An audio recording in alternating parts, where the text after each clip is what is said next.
Salam. Bugün sizinlə kimyəvi rabitə və oksidaşma dərəcəsi bölməsinin ətraflı yazılı cavab tələb olunan tapşırıqlarını işləyəcəyik. Birinci sualda pentin 1 molekulunda kimyəvi rabitənin yaranmasında iştirak edən hibridləşməmiş orbitalların sayını, əvvəlcə pentin 1-in quruluşunu çəkək, 5 karbon çəkirik və birinci karbondan 3 qat rabitə çəkirik. Hibridləşməmiş dediyinə görə biz bilirik ki, hibridləşməmişlər hidrogendir. Çünki hidrogen S orbitalıdır. Karbonlar isə hibrid orbitallardır. 3 qatlar sp, tək qatlar isə sp3 vəziyyətdədir. Hibridləşməmiş hidrogenin S-ləridir. Burada da pentin C5, H8, yəni 8 hidrogeni var. Yəni 8 dənə S orbitalı və pi rabitəni yaradan p orbitalları. Biz hələ pi rabitənin yaranma sxemində öyrəndik ki, pi rabitə 2 dənə p orbitallarının yandan örtülməsi hesabına yaranır. Burada biraz, yəni burada 2 dənə pi rabitə var deyə 4 dənə p orbital iştirak edir. Demək, birinci sualda hibridləşməmiş orbitallar deyir. Biz bunu tapdıq, 12 edir. İkinci sualda isə deyir ki, sp3 hibrid orbitallarının bir-birini örtməsi hesabına yaranan rabitə. sp3-ün bir-birisini örtməsindən yaranıbdır 2 dənəsi. Çünki bu sp3-lə, yəni bu karbonla, bu karbon, bu sp3, bu sp-dir. Buradakı sigma, yəni sp-sp-dir. Amma 2 dənəsi, yəni bu ilə bu, sp3-ün bir-birini örtməsindən yaranır. İkincidə də cavab 2-dir. Yəni birinci sualda birinci 12-dir, ikinci isə 2-dir. Keçirik ikinci suala. İkinci sualda demək çevrilmə reaksiyası vermişdir. Biz bilirik ki, birinci reaksiya metanın alınma reaksiyasıdır. Buradan alınır natrium 2CO3 və CH4. Yəni X maddəmiz metandır.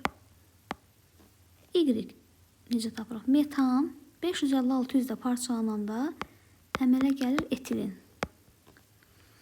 Sonra etilin su ilə hidratlaşanda çevrilir etil spirtinə. Yəni bizim Z maddəmiz də etanoldur. Nə soruşur bizdən? Y-in molekulunda qeyri-polyar kovalent rabitə sayı. Qeyri-polyar kovalent rabitə karbonlar arasındakı rabitə deməkdir. Y-in molekulunda karbonlar arasında 2 rabitə var. Biri sigmadır, biri pidir. Yəni birinci cavabımızı 2 götürəcəyik. Sadəcə rabitə soruşur. Ayrılıqda sigma və ya pi demir. Ona görə birinci cavab 2-dir. Sonra Z-in molekulunda birinci karbonun oksidaşma dərəcəsi. Z-in molekulunu biz açıq şəkildə çəksək, nömrələyəndə bilirik ki, spirtlərdə hidroksil qrupunun birləşdiyi karbona həmişə 1 yazırıq. Burada da birinci karbonun oksidaşma dərəcəsini soruşur. Hidrogenlər müsbət 1, oksigen mənfi 2 olduğuna görə 3 dənə müsbətimiz, 2 mənfimiz var. Onda belə çıxır ki, bu karbon mənfi 1 olacaq. Yəni ikinci cavabımızda da mənfi 1. Yəni ikinci sualda birincidə 2, ikincidə mənfi 1. İndi üçüncü suala baxırıq. Üçüncü sualda deyir ki, sulfat turşusunda sigma rabitənin sayını x-la. Əvvəlcə sigma rabitəni tapmaq üçün biz bunun açıq şəkildə yazaq. Bütün təkqat rabitələr sigmadır. 1, 2, 3, 4. 2 qatdan da biri sigma, biri pidir. 5, 6. Yəni x bərabər 6-ya. Sonra deyir ki, rabitənin yaranmasında iştirak edən elektronlar. Hər bir rabitəni 2 dənə elektron yaradır. Hər birini. Yəni rabitə sayını 2-yə vuracaq. 6 sigma var, 2 dənə də pi var. Yəni 8 rabitə var. Hər birində 2 dənə elektron yaratdığına görə bu da edir 16. Yəni üçüncüdə birinci cavabımız 6, ikinci cavabımız 16-dır. İndi dördüncüyə baxırıq. Karbon qazı və metan qazı verilmişdir. Deyir ki, karbon atomunun hibrid orbital sayı. Birincidə x-lə işarə edir, ikincidə y-lə.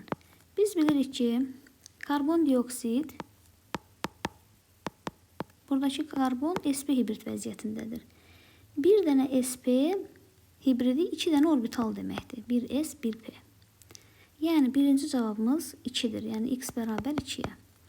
İkinciyə baxaq.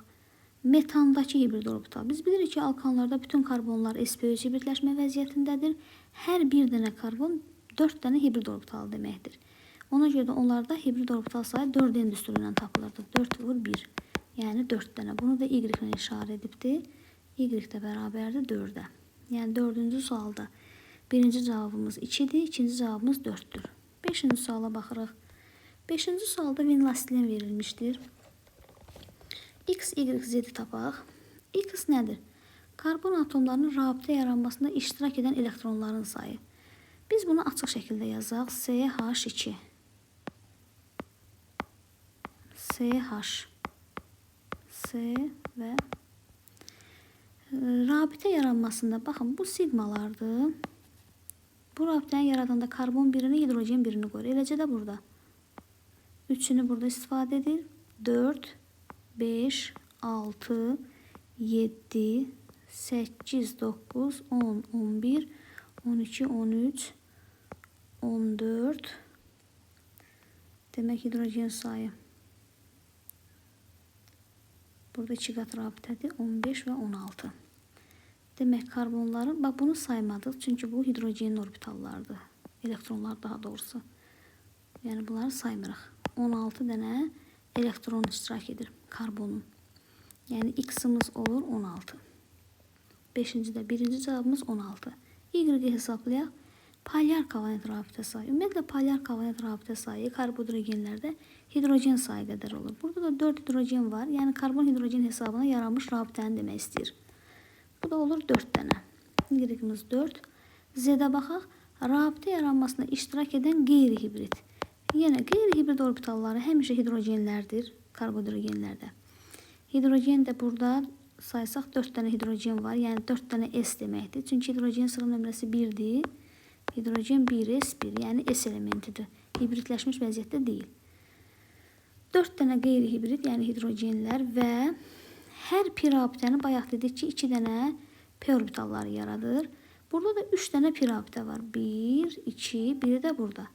Onda belə çıxır ki, 6 dənə p orbital iştirak edəcək. Birinə 2 dənə p iştirak edirsə, üçünə 6 dənə. 4 ilə də 6-nın cəmi 10 edəcək. Yəni Z-imiz də oldu 10. X-i 16, Y-i 4, Z-i isə 10 tapmışıq. İndi bundan istifadə edərək görək bizdən nə soruşur. Birincide cavab olaraq bizdən X-in qiymətini soruşur. Bu edir 16. Birinci cavabımız 16-dır. İkincidə Z minus Y fərqini. Z 10'dur, Y də 4'dür. Bunların da fərqi 6'dır. Yəni birinci cavabımız 16, ikinci cavabımız isə 6'dır. Keçirik indi 6-cı suala. Amonyak molekulunda rabitənin yaranmasında iştirak edən elektronların sayını. Amonyak molekulunun yaranma sxemini çəksək. Aha, burada 6 dənə elektron iştirak edəcək. 3'ü hidrogenindir. Yəni bu rabitəni, hər bir rabitəni yaratmağa 2 elektron sərf olunur. 3'ü də azotundur. Deyir ki, amonyak molekulunda rabitənin yaranmasında iştirak edən elektronların sayını. Bunu 1 ilə işarə edir. Dedik ki, 6 dənədir. Və hibrid orbitallarının neçə faizi? Hibrid orbitalları, yəni amonyaklı hibridləşmə sp3-dür. Bu eləyir 4 dənə hibrid orbitalı.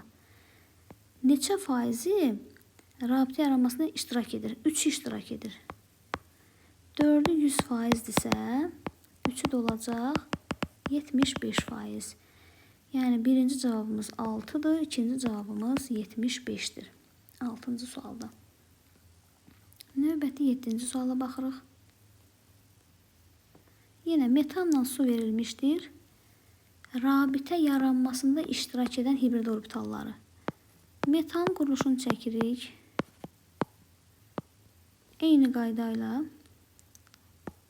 suyun. Demək bizə deyir ki, rabitə yaranmasında iştirak edən orbitallar. 1, 2, 3, 4. Yəni burada hibrid oldu 4 dənə. Bundakı hibrid ise 2 dənədir. Yəni 2 dənəsi iştirak edib. Oksigen sp3'dür. Burada da karbon sp3'dür. Yəni bunun da ikisini birlikdə cəm şəkildə x ilə ifadə edir. Yəni x 4 ilə 2'nin cəmidir. Bir də hibrid orbitalların ümumi sayı. Biz bilirik ki, metanda bir dənə karbon sp3'dür. Yəni sp3 4 orbital deməkdir. Eləcə də suda yalnız oksigen sp3'dür. O da 4 deməkdir. Cəmi 8. Bunu da y ilə ifadə edib. Y edir 8. Yəni 7-ci sualda birinci cavab 6-dır, ikinci cavab 8-dir. İndi keçirik 8-ci suala.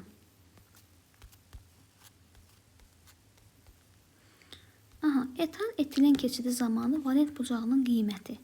Biz bilirik alkanlarda bucaq 109 dərəcə 28 dəqiqədir. Alkenlərdə isə artıq 120 dərəcədir. Yəni bucaq azalır. Sonra hibrid orbitalın sayı. Alkanlarda bütün karbonlar sp3'dür. Yəni etanda 2 karbon, ikisi də sp3'dür. Amma etilendə ilk nümayəndədir. Hər ikisi sp2 vəziyyətdədir. Yəni hibrid orbitalı azalmış olur. Yəni burada hər iki karbon sp3'dür. Burada da hər iki karbon sp2'dir. Hibrid orbitalı, daha doğrusu bucaq artmış olur. 109'dan 120'ye artır da. Burada isə azalır. Yəni 8-ci də birinci cavab artır, ikinci cavabımız isə azalır. 9'a baxırıq. 9-da astilenlə karbon qazı verilmişdir. Bizə deyir ki, karbon atomların hibrid orbitallarının hər karbon astilendə sp-dir, eləcə də dioksiddə sp-dir. Burada hibrid orbitalların cəmi 2 karbon sp 4 dənə hibrid deməkdir. 1 karbon sp də 2 hibrid deməkdir. Yəni hibrid orbitalların cəmi 6-dır. Birinci cavabımız 6 olur 9-da. İkinci cavabımıza baxaq. Sigma rabitənin cəmini bunu açıq şəkildə yazmalıyıq. Sigma rabitə 1, 2, 3 dənə. 3 sigma buradadır. CO2'ni də açıq şəkildə çəksək, 2 qatdan 1 sigma, 1 pidir. 2 sigma da buradadır. Yəni cəmi 5 sigma. 9-cu sualda birinci cavabımız 6'dır, ikinci cavabımız isə 5'dir. 10-cu suala baxırıq. 10-cu sualda bizə bir cədvəl göstərir. Deyir ki, elektronların ümumi sayı S elektronları X qədərdir, P elektronları 12'dir, D isə S-dən 4 vahid çoxdur. Biz bilirik ki, misin ümumi elektron formulunu yazsaq, 1S2, 2S2, 2P6, 3S2, 3P6, 4S1, 3D10 kimidir. Normal halda. Yəni iyon şəklində yox. Mis atomunda. Burada X-in qiymətini, yəni S-in sayını demək istəyir və N, yəni yükünü tapaq. İndi P elektronları 12 dənədir. Təbii ki, 2P6 ilə 3P6 var. Bu aydındır. P 12 dənədir. Sonra deyir ki, D orbitalları isə S-dən 4 vahid çoxdur. Məsələn, əgər biz bilirik ki, mis ya müsbət 1 ola bilər, ya müsbət 2 ola bilər. Tutaq ki, müsbət 1 kimi qəbul etsək, bu 1 elektronu verəndə 4S1-i vermiş olur da. Əgər biz N-i müsbət 1 qəbul etsək, görək indi bu cədvəldə SPD-nin sayı deyilən kimi olacaqmı? Əgər mis müsbət 1-dirsə, P dəyişməyəcək. P onsuz da ancaq S-in sayı dəyişəcək 1 vahid. Çünki 4S1-i verəcək. Yəni S olacaq 6 dənə, P ilə 12 dənədir, D isə 10 dənədir. Yəni bu da deyir ki, S-in sayı X ilə işarə edibdir. Və D-nin sayı X plus 4 deyir. Axı X-i 6 qəbul eləmişik. Çünki S-lərin sayı 2, 4, 6 bunu veribdir. Bəli, X plus 4 bərabər 10 edir. D onsuz da elə 10 olaraq qalıbdır. Demək, bu cədvəldə verilənlər N-in qiyməti müsbət 1 yazsaq, özünü doğruldacaq. Bizə deyir ki, N-in qiymətini müəyyən et. N-in qiymətini tapdıq və X-i müəyyən et. X da nədir bizdə? S-in sayıdır. X-i 6 qəbul edəndə, N də 1 qəbul edəndə bu cədvəldə deyildiyi kimi hər şey qaydasında olur. Yəni 10-cu sualda birinci cavabımız olur 6, ikinci cavabımız olur müsbət 1. Keçir 11-ci suala. Burada Y-in molekulunda birinci və ikinci karbonun oksidaşma dərəcəsini tap. Biz Y-i tapmaq üçün əvvəlcə X-i tapmalıyıq. X nədir? Monohalogenli birləşmələrə qələvinin spirtdə məhlulundan təsir edəndə alken alınır. Burada alınacaq propen. Propenin də sonra xlorla reaksiyasını yazır. Təbii ki, 2 qat rabitə qırılacaq, həmin karbonlara xlorlar birləşəcək. Yəni belə bir formül alınır. Bu bizim Y maddəmiz olur, Y-imiz. Burada birinci və ikinci karbonların oksidaşma dərəcəsini tapın deyir. Əvvəlcə biz hidrogenlərini də yazmaqla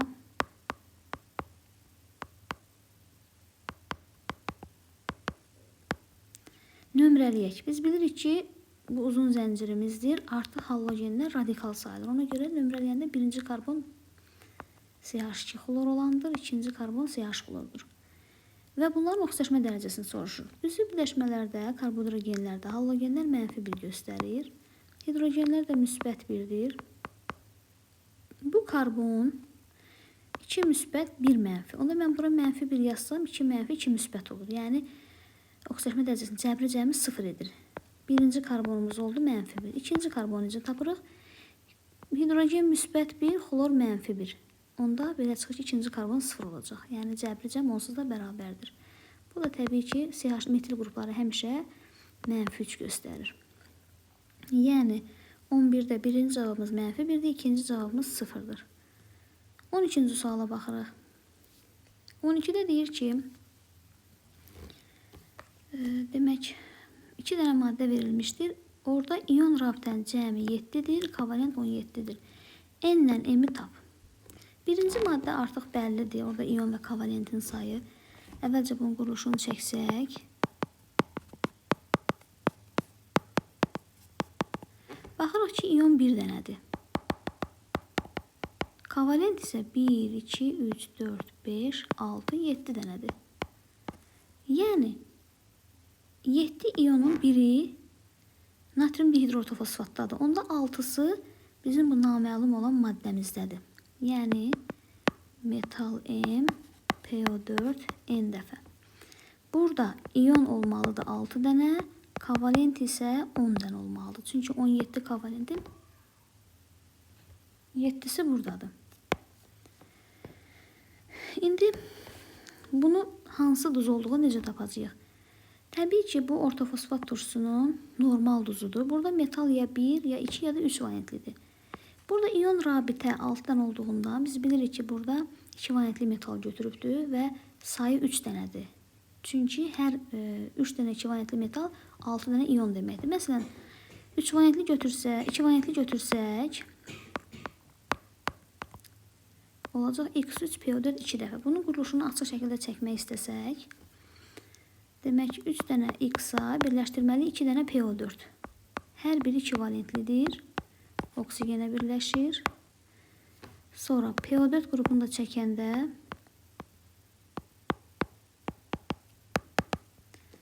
ortofosfat turşusunun hidrogenlərini əvəz etdi X metalları, 2 valentli metallar. İndi burada baxaq. İyon rabitə sayı 1, 2, 3, 4, 5, 6. Bəli, 6 iyon var. Kovalent rabitə sayı 10 olmalıdır. 1, 2, 3, 4, 5, 6, 7, 8, 9, 10. 10 dənə də kovalent var. Demək, bizim M-imiz 3-dür, N-imiz isə 2-dir. Tapdıq. N bərabərdir. Daha doğrusu M bərabərdir 3-ə, N bərabərdir 2-yə. Növbəti sual 13-cü. 13-də deyir ki, vinil-asilen verilmişdir. 13-cü sualda. Vinil-asilendə sp hibrid orbitalları sayı bütün hibrid orbital sayının neçə faizini təşkil edir? Əvvəlcə vinil-asilenin sadəcə karbonlarını çəkək. Çünki hibrid orbitallar deyir. Bilirik ki, 3 qat rabitələr sp hibridləşmə vəziyyətində olur. 3 qat rabitəli karbonlar 2 qatlar sp2 vəziyyətində olur. Birincidə nə deyir bizə? sp hibrid vəziyyətində 2 dənə karbon sp hibrid vəziyyətindədir. Bu eləyir 4. Ümumi hibrid 2, 4, bu da 6. Eləyir 10 dənə. Aha, 4 böl 10 vur 100. Bu edir 40%. Yəni birinci cavabımız 40%'dir.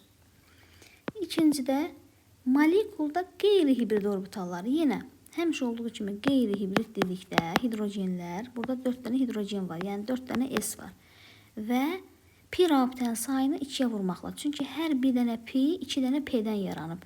1, 2, 3 dənə pi olduğuna görə 6 dənə P iştirak edib. Bu isə 10 edir. Yani birinci cevabımız 40'dır, ikinci cevabımız da 10'dur. 13-cü sualda. Növbəti 14-cü sual. Pirofosfat turşusunun duzunu vermişdir və normal duzunu veribdir. Göstərir ki, hidrogenlərin hamısı əvəz olunubdur. Metalın da valentliyi 1'dir deyir. Onda pirofosfat turşusu H4P2O7'dir. Burada hidrogen 1 valentlidir. Elə birinci hidrogen əvəzinə burada ya 4 hidrogen oldu ya da 4 dənə 1 valentli metal oldu. Məsələn, natrium oldu, kalium oldu və s. Sadəcə X ilə işarə edək bunu. X4P2O7. İndi bizə nə soruşur? N'in qiymətini yazın. N'in qiyməti 4'dür. Sonra atomların sayını 4, 2 də bu 6, 7 də bu 13. Birinci cevabımız 4 oldu. İkinci cevabımız 13 oldu. 14-cü sualda. 15-ci suala baxırıq. 15-ci sualda deyir ki, alkin karbon sayı n'dir. Alkin dediği üçün mütləq 2 dənə karbon çəkib, bir dənə 3 qat rabitəni çəkməliyik. Sonra deyir ki, sp3 hibrid orbital sayı 16'dır. Yəni 4n bərabərdir 16'ya. N bərabər 4'dür. Yəni bunun 4 dənə karbonu var. Tək qat rabitə ilə birləşmiş. Doğrudan da bu eləyir 16. Yəni 4, 4, 4, 4. İndi demək ki, bunun dediği alkin 1, 2, 3, 4, 5, 6. S6H10 alkinidir. S6H10. Bize deyir ki, burada aldehid.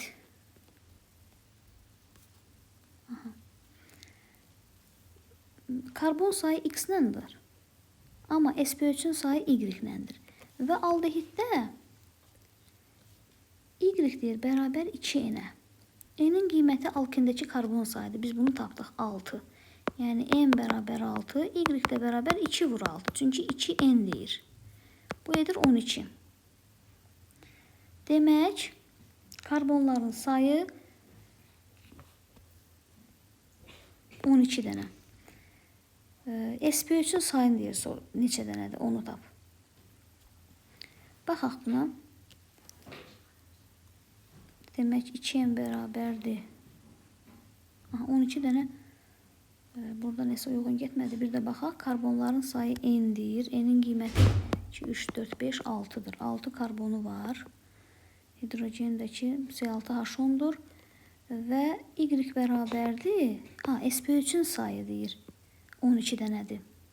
Burada biraz diqqətli olmadıq. sp3'ün sayı 12'dir. Baxaq bir də. Y nədir burada? Y karbon sp3 hibrid orbitalın sayıdır. Demək bu aldehid elə bir aldehiddir ki, onda 2n qədər, yəni 12 dənə sp3 hibrid orbitalı var. 12 dənə sp3 hibrid orbitalı. Yəni 4n bərabər 12, n bərabər 3'ə. Yəni 3 dənə təşkilat karbonu var. Və bir dənə də aldehid qrupu mütləq olmalıdır. Çünki burada bizə deyir ki, aldehid.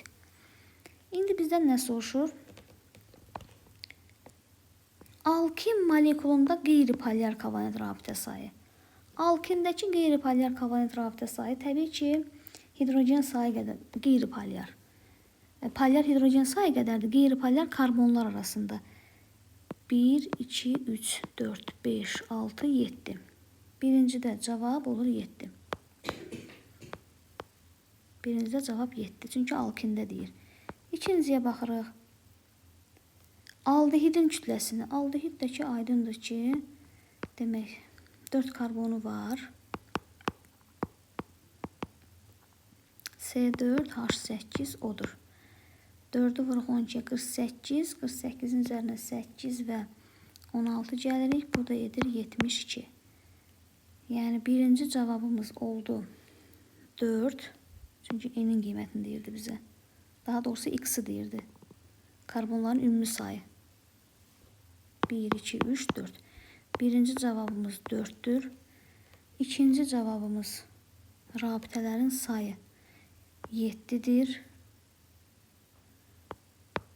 Üçüncü cavabımız ise emeridir 72'dir.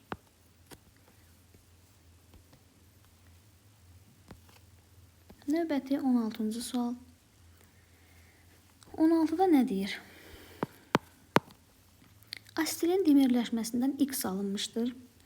Təbii ki, asetilin dimerləşəndə vinil asetilin alınır.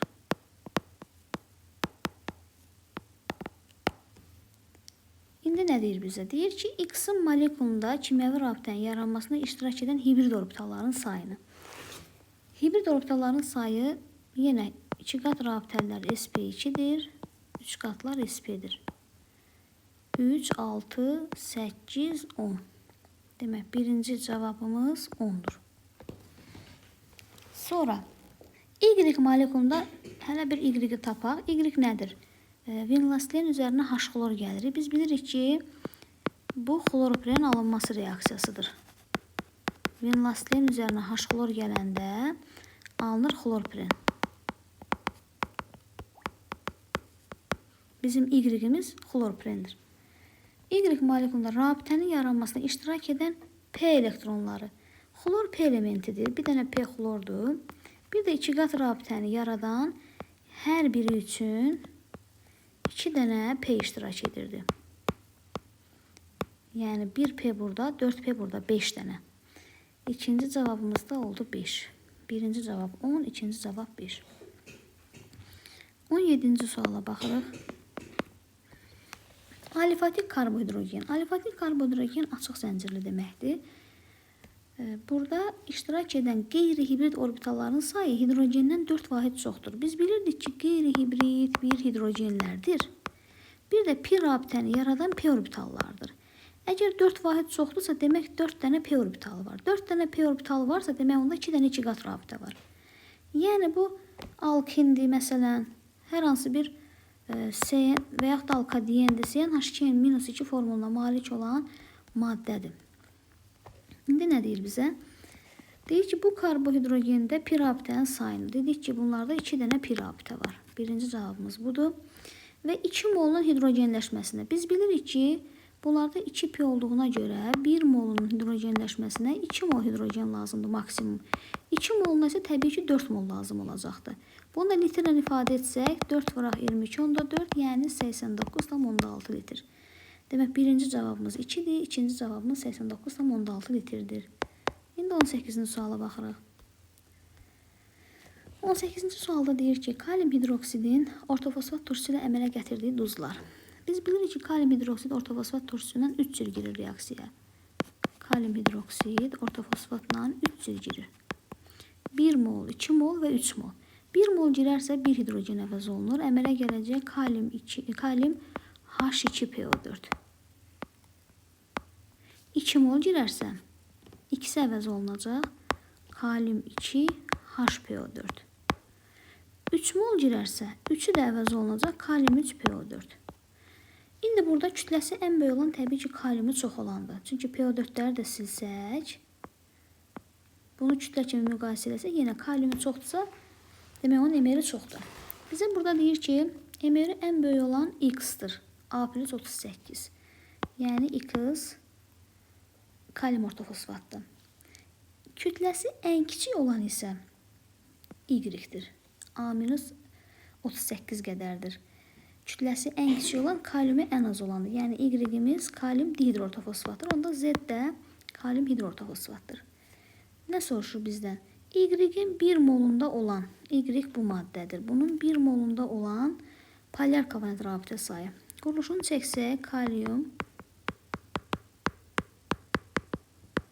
polyar, bu iyondur, qalanları polyardır. 1, 2, 3, 4, 5, 6, 7 dənə. Birinci sualımızda cavab 7. İkincidə polyar kovalent rabitənin mol sayını, burada A-nı da deyirdi tap. A-nı tapaq. A nədir? Z-in emeridir. Bunun emeri. Bu necə tapılacaq? 2'ni vuruq 39'a. 78. Üstə gələk. 1, 31. Bu da 64. Yəni 95. Toplasaq bu eləyir. Daha doğrusu 90, 38, 39, 78, 79 və 95. Bu edir 174. Yəni A'nın qiyməti 174'dür. Birinci A'nın qiyməti idi. A oldu 174, ikinci 7'dir. Üçüncü də Z'in formulu. Z'in formulunu bayaqdan tapmışıq. Z də olur kalium hidroortofosfat. 19-cu sual. 19-da deyir ki, molekulunda bir asimetrik karbonu olan və minimum karbonu olan spirt, doymuş bir atomlu spirt. Biz əvvəlcə asimetrik karbonu çəkək. Asimetrik karbon elə bir karbona deyilir ki, o 4 valentinin hər biri ilə fərqli atom, radikal və yaxud da funksional qrupa birləşəcək. Məsələn, spirt dediyinə görə birini götürək hidroksil qrupu. Demək, karbonu minimum olması üçün birinə hidrogen yazaq.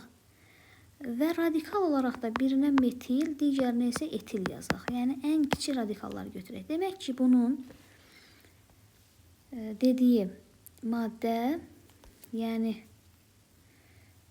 neçənci sual? 19-cu sual. Doymuş bir atomlu spirt, yəni asimetrik karbonu olan spirt, butanol 2 imiş. Sonra deyir ki, siniflərarası izomerinin, biz bilirik ki, doymuş bir atomlu spirtlərlə sadə efirlər siniflərarası izomerdir. Karbon sayı 4-dən olan istənilən sadə efir götürmək olar. Məsələn, götürək.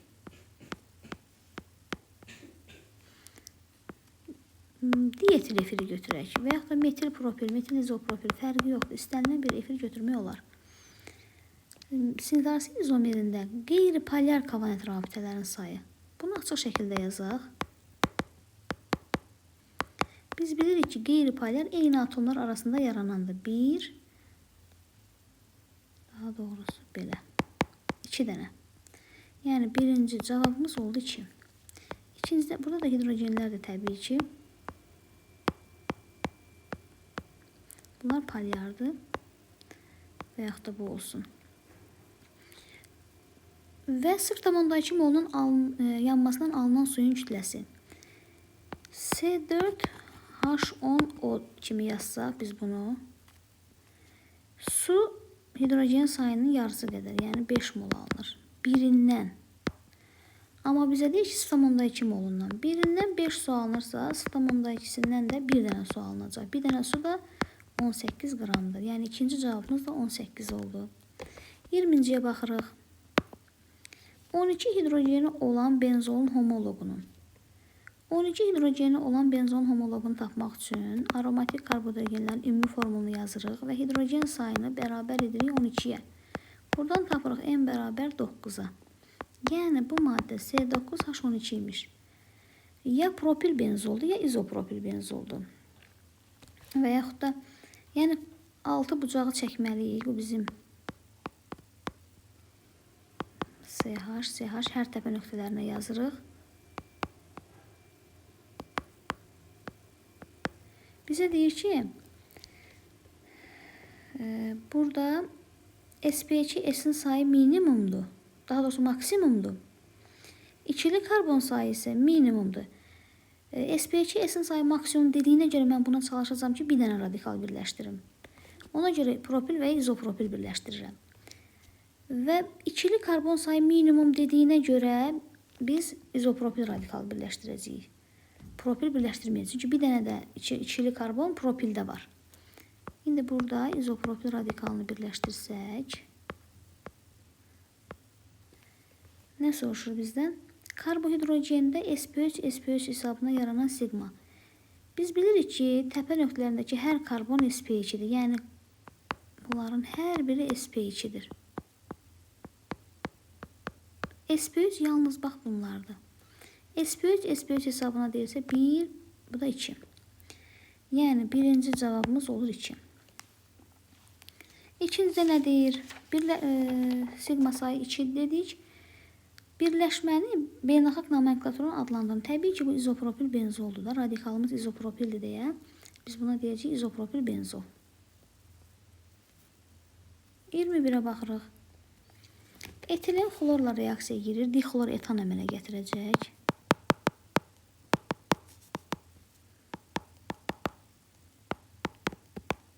Sonra deyir ki, həmin maddə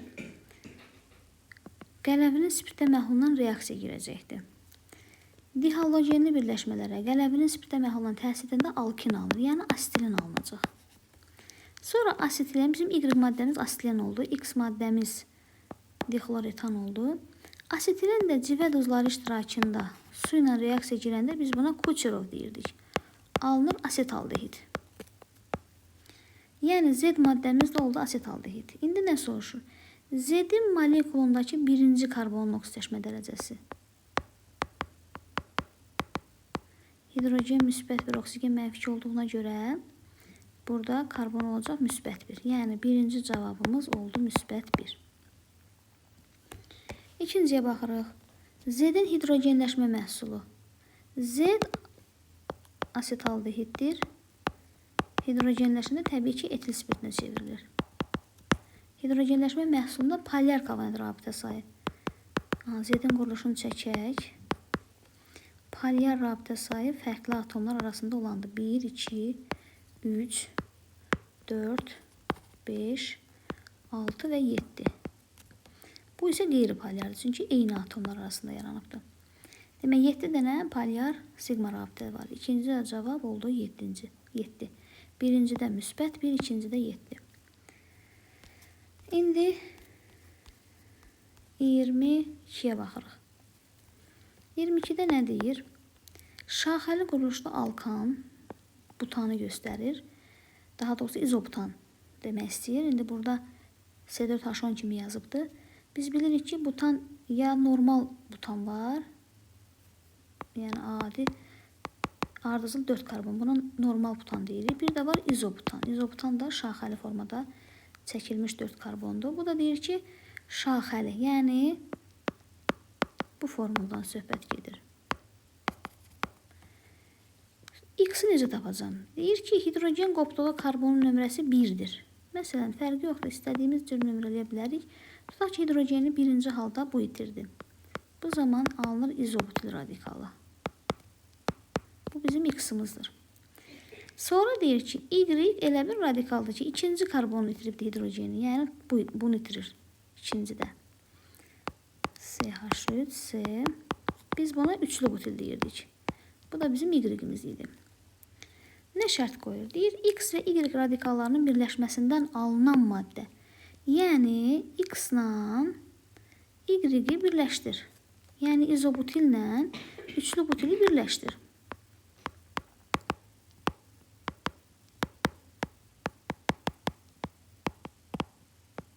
Birləşdirdik. Alınan maddə molekulunda ikinci, üçüncü və dördüncü karbonun oksitləşməsi dərəcəsini tap. Nömrəliyək karbonlarımızı 1, 2, 3, 4, 5.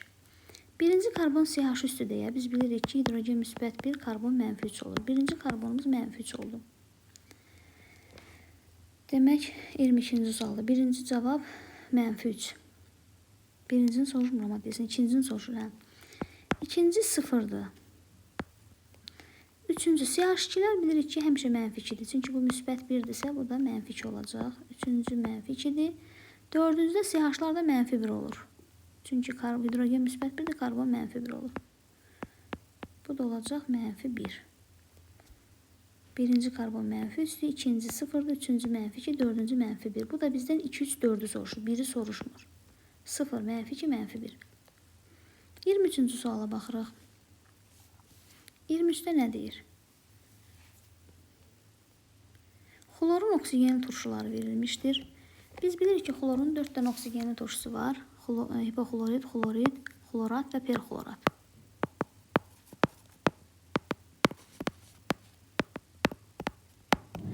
Və deyir ki, xlorun oksitləşmə dərəcəsi.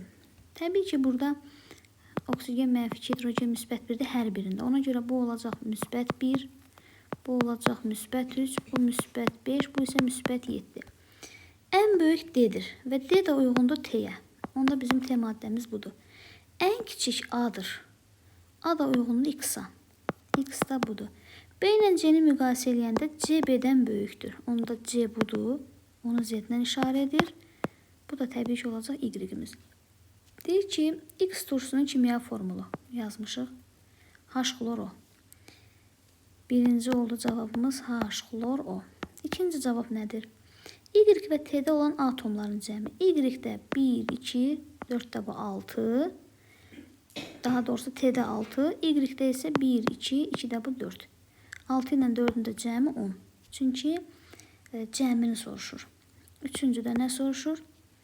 Z-də xlorun valentliyinə uyğun tək elektronlarının sayı. Z-də xlor müsbət 5-dir. Biz xlor həyəcanlanaraq normal halda 1 valentli olur. Həyəcanlanaraq 3, 5, 7 göstərir. 3 tək elektronu var idisə 3 valentlidir. 5 təki varsa 5 valentlidir. 7 tək elektron olanda da 7 valentli olur. Yəni Z-də xlor müsbət 5 olduğuna görə demək onun 5 dənə tək elektronu var. Üçüncüdə də cavab 5 olacaqdır. Və nəhayət sonuncu 24-cü sual. 24-də nə deyir? Vinil və fenil radikallarından ibarət maddə molekulunda. Biz bilirik ki, bu stirol demək istəyir. Demək, vinil benzol və ya stirol. CH2. Molekulda rabitənin yaranmasına iştirak edən hibrid orbitallar.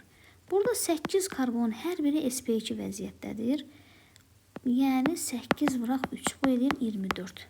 Birinci cavabımız olur 24. İkinciyə baxırıq. Rabitə yaranmasına iştirak edən qeyri-hibrid orbitalları. İndi qeyri-hibrid orbitallar necə tapılacaq? Həmişə olduğu kimi hidrogenlər S-dir. Burada da 8 hidrogen var. 8 dənə S. Bu iki qatdan biri P-dir. Bunu yaradıb 2 dənə P orbitalı. Yəni P rabitə belə yaranmışdı. Bir də bunun öz daxilində 6 elektronlu bir P var idi. Bu P rabitəni 6 dənə P elektronu iştirak edibdir. Ona görə də 6P də buradan gəldi. Bu da elədi 16 dənə. Demək, qeyri-hibrid orbitalı. İkinci cavabımız 16-dır. Üçüncüdə nə deyir? Stamonda 5 molundan alınan suyun kütləsi. Bu maddə C8H8-dir. Su yazıb hidrogenləri əmsal bərabərləşdirirəm. Bura 4 yazıram. Yəni birindən 4 dənə su alınır. Bizə isə 0,5-dən soruşur. Təbii ki, 2 dənə su alınacaq. 2 dənə də su 36 qramdır. 36 qram. Yəni üçüncü cavabımız da 36-dır. Birinci 24-dür, ikinci 16-dır. Üçüncü isə 36-dır daha doğrusu. Bu qədər. Bəyənməyi və abunə olmağı unutmayın. Şərhlərdə suallarınızı hansı mövzuda görmək istəyirsinizsə onu yazmağı unutmayın.